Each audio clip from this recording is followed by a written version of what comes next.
Ya, assalamualaikum warahmatullahi wabarakatuh. Mungkin langsung saja ya Bapak Ibu, saya di sini Kusuma Wardani selaku Kasubag Pengabdian kepada Masyarakat pada Pusat Penelitian dan Pengabdian kepada Masyarakat akan mensosialisasikan program pengabdian kepada masyarakat di tahun 2022. Di mana, sosialisasi ini, program yang dibuka yaitu program kemitraan masyarakat PKM dan program kemitraan masyarakat Stimulus. Di mana sebelumnya ya DRTPM telah, meluncurkan buku panduan penelitian dan pengabdian kepada masyarakat, eee, yang telah disosialisasikan di bulan Januari lalu, maka ini akan, kami teruskan sosialisasi ke perguruan tinggi internal kita ya. Kemudian next, Bapak Ibu sekalian, suka tidak suka, kita sebagai dosen, harus melaksanakan tridharma perguruan tinggi, yaitu pendidikan, penelitian, dan pengabdian kepada masyarakat. Di mana, untuk di tahun ini ya, berbeda di tahun sebelumnya untuk program pengabdian kepada masyarakat, untuk di tahun ini, kita akan bersinergi, dengan, program MBKM ya, Kampus Merdeka, yang, juga akan merujuk ke dalam standar 8 standar IKU ya, Indikator Kinerja Utama. Nah, berikut merupakan kebijakan peraturan pengabdian kepada masyarakat, di mana di sini ada keempat kebijakan ya. Semuanya, merujuk pada, dosen berkewajiban menyelenggarakan tridharma perguruan tinggi, gitu ya. Kemudian, adapun tujuan program pengabdian pada masyarakat di perguruan tinggi ini ada 6 poin ya tujuannya.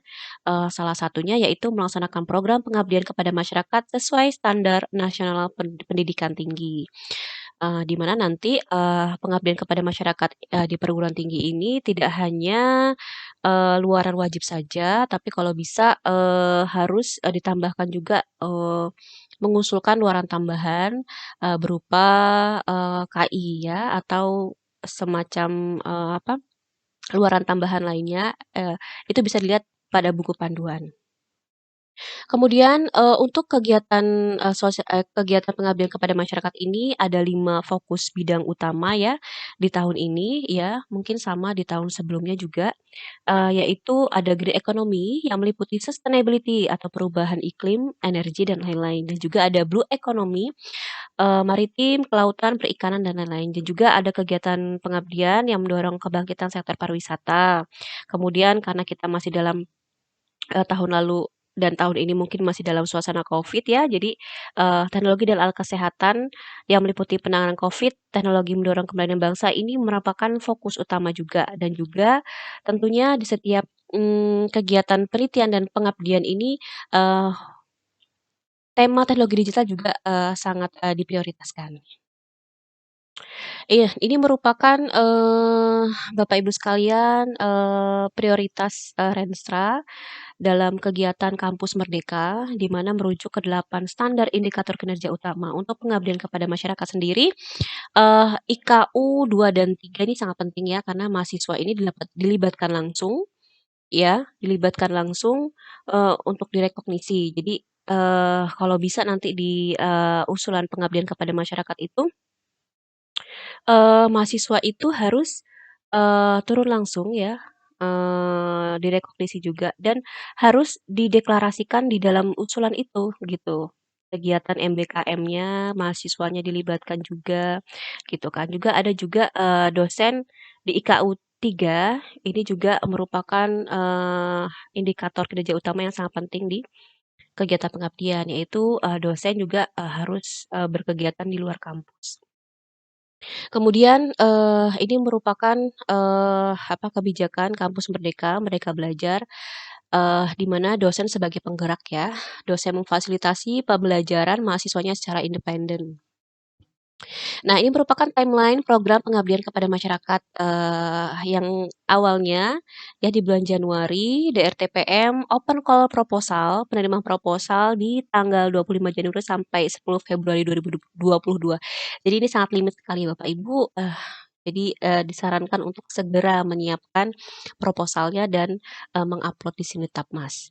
Kemudian di bulan Februari juga ada, seleksi proposal, kemudian di bulan Maret ada pengumuman proposal yang didanai dan kontrak. Kemudian nanti di bulan Maret sampai Desember itu ada pelaksanaan kegiatan pengabdian dan Monef. Dan di Desember, dosen peneliti harus melaporkan laporan akhirnya. Nah, ini merupakan skema kemasyarakatan. Nah, tujuan kegiatannya ya sama dengan sebelumnya, yaitu membentuk mengembangkan sekelompok masyarakat yang mandiri secara ekonomi dan sosial. Nah, ini merupakan tujuan kegiatan pengabdian kepada masyarakat. Membantu menciptakan ketentraman dan kenyamanan dalam kehidupan masyarakat, kemudian meningkatkan keterampilan berpikir, membaca dan menulis, atau keterampilan lain yang dibutuhkan, yaitu soft skill dan hard skill. Nah, ini merupakan kriteria kegiatan, ya.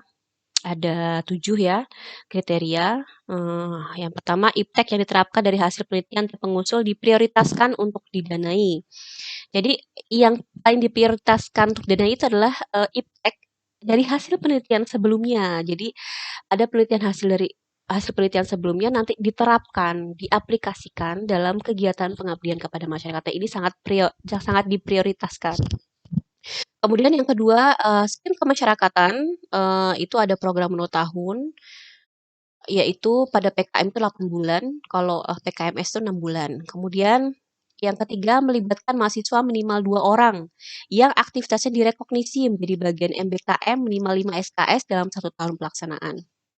Ya, kalau PKM 8 bulan, kalau PKMS 6 bulan. Kemudian, permasalahan yang ditangani pada mitra minimal 2 bidang masalah yang membutuhkan kepakaran yang berbeda. Kemudian selanjutnya, ya mendukung 8 indikator kinerja utama minimal 2 indikator ya. Mungkin tadi yang indikator 2 dan 3 ya. Ya mahasiswa harus turun lapang dan dosen juga harus turun ke masyarakat. Turun lapang atau berkegiatan di luar. Kemudian, selanjutnya jarak dari perguruan tinggi pengusul maksimal 200 kilometer kecuali PKMS maksimum 100 kilometer. Dan yang terakhir, anggaran yang dipergunakan untuk diinvestasikan kepada mitra minimal 40% dari total anggaran. Jadi kalau bisa 40% dari dana total yang diusulkan itu harus, eee, diinvestasikan kepada mitra. Jadi harus diberikan kepada mitranya, misalkan dalam bentuk alat alat uji coba atau seperti apa. Nah, kemudian, luaran kegiatan, ada luaran wajib dan tambahan ya. Kalau luaran wajib skema kemasyarakatan ini, eee, sama sebelumnya mungkin, eee, ini ada 4 ya, bisa berupa, artikel yang dipublikasikan melalui jurnal ber-ISSN atau proceeding ber-ISBN dari seminar nasional, kemudian ada 1 artikel pada media massa atau elektronik, kemudian ada video kegiatan. Dan juga luaran tambahan skema kemasyarakatan dapat berupa luaran lainnya di luar luaran wajib. Jadi di luar luaran wajib itu merupakan luaran tambahan, itu bisa mengacu pada tabel 2.1 di buku panduannya yang nanti mungkin akan dikirimkan di, grup Udu Lampung. Kemudian, ya kalau luaran tambahan mungkin seperti KI ya, dan lain-lain.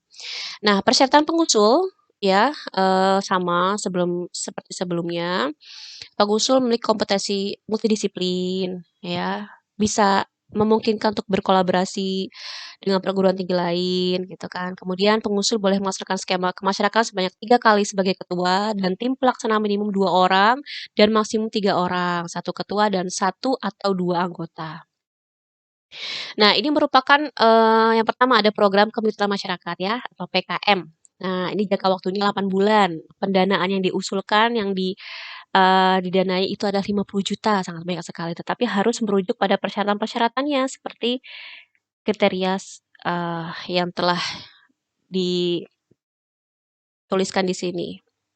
Ya, di sini ada mitranya ya, ada kelompok masyarakat umum, PKK Posyandu, ada kelompok masyarakat ekonomi produktif, IRT, karyawan di luar pemilik, kelompok tani, kelompok ternak, kemudian ada kelompok masyarakat mengarah ekonomi produktif ya. Nah, ini jadi ada juga tujuan PKM membentuk mengembangkan sekelompok masyarakat yang mandiri secara ekonomi dan sosial. Dan juga di sini, ada semua klaster di sini, apa namanya, bisa mengajukan di program kemitraan masyarakat, di klaster unggul sampai kurang memuaskan, ini boleh mengusulkan di, program kemitraan masyarakat. Kemudian, karakteristik PKM. Di sini program, masyarakat PKM merupakan program peningkatan potensi masyarakat.